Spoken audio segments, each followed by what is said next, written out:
نماز کے مسائل، اور وہ کس کی مدد سے نکالا ہے؟ ائمہ طاہرین علیہ الصلوۃ والسلام اور قرآن کی مدد سے۔ صلوات پڑھیں۔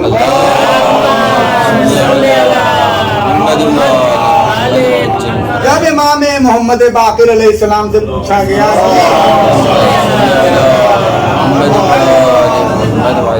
اس آیت کے معنی کیا ہیں، تو آپ نے فرمایا کہ اس آیت کے معنی یہ ہیں کہ سب کچھ فنا ہو جائے گا مگر اللہ کا چہرہ جو باقی رہے گا وہ نحن وجہ اللہ۔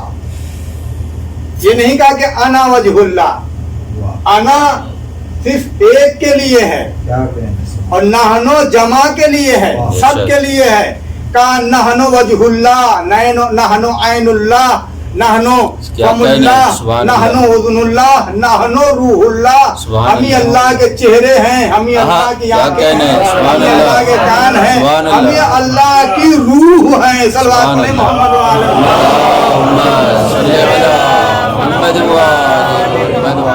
اور روح کیا ہے؟ روح بھی کیا ہے؟ اور روح من امر ربی، روح بھی ہم جس سے زندہ ہیں، وہ ہمارے جسم میں جو روح ہے وہ کیا ہے؟ وہ امر الہی کا نام ہے۔ ہمارے جسم میں جو روح کیا؟ اور روح من امر ربی، روح امر الہی کا نام ہے، یعنی اللہ کا حکم ہے تو ہم دیکھ رہے ہیں، اللہ کا حکم ہے تو چل رہے ہیں، اللہ کا حکم ہے تو بات کر رہے ہیں، اللہ کا حکم ہے تو ایک دوسرے کی مدد کر رہے ہیں، اللہ کا حکم ہے تو فرش ادا بچھا کے یہاں پر آ کر کے ذکر اہل بیت کر رہے ہیں۔ صلوات پڑھیں محمد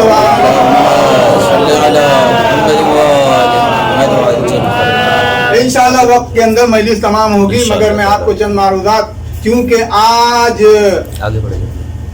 فرزند امام حسن علیہ السلام کا ذکر کرنا ہے تو لہذا امام حسن کا ذکر کرنا ضروری ہے۔ امام حسن کی صلح کے سلسلے میں جو تبصرہ کیا جاتا ہے، اور ہمارے مخالفین تو صلح امام حسن کو بیان ہی نہیں کرتے، کم ہی بیان، میں نے نہیں سنا ان کی زبان سے انہوں نے شرائط صلح امام حسن بیان کیا۔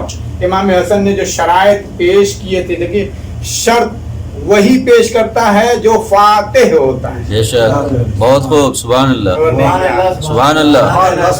شرط وہی پیش کرتا ہے جو فاتح ہوتا ہے، اور قبول وہ کرتا ہے جو مفتوح ہوتا ہے۔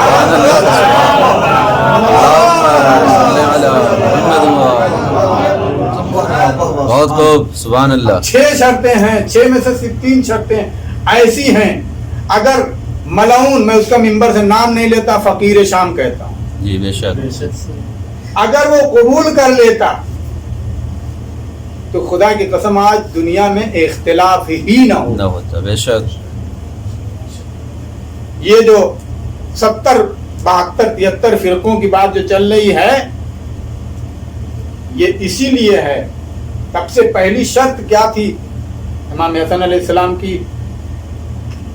کہ تیرے بعد یزید خلیفہ نہیں بنے گا۔ بے شک، سب سے پہلی شرط یہی تھی، تیرے بعد جو ہے یزید خلیفہ نہیں بنے گا، اہل بیت میں سے کسی کو خلیفہ بنایا جائے گا، چاہے وہ امام حسین علیہ السلام ہو، یا امام زین العابدین ہو، یا امام محمد باقر ہو۔ اس وقت تو 3 امام تھے اور 4 امام تھے اس وقت۔ دوسری شرط کیا تھی؟ منبر سے علی ابن ابی طالب کے خلاف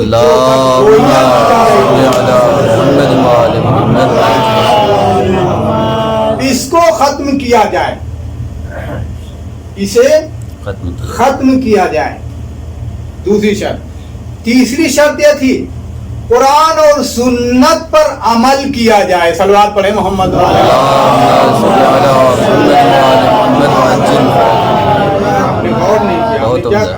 قرآن اور سنت پر عمل کیا جائے۔ پتہ چلا معاویہ ملعون کے زمانے میں قرآن اور سنت کو لوگوں نے فراموش کر دیا، بھلا دیا۔ تبھی تو امام نے فرمایا کہ قرآن و سنت پر عمل کیا جائے۔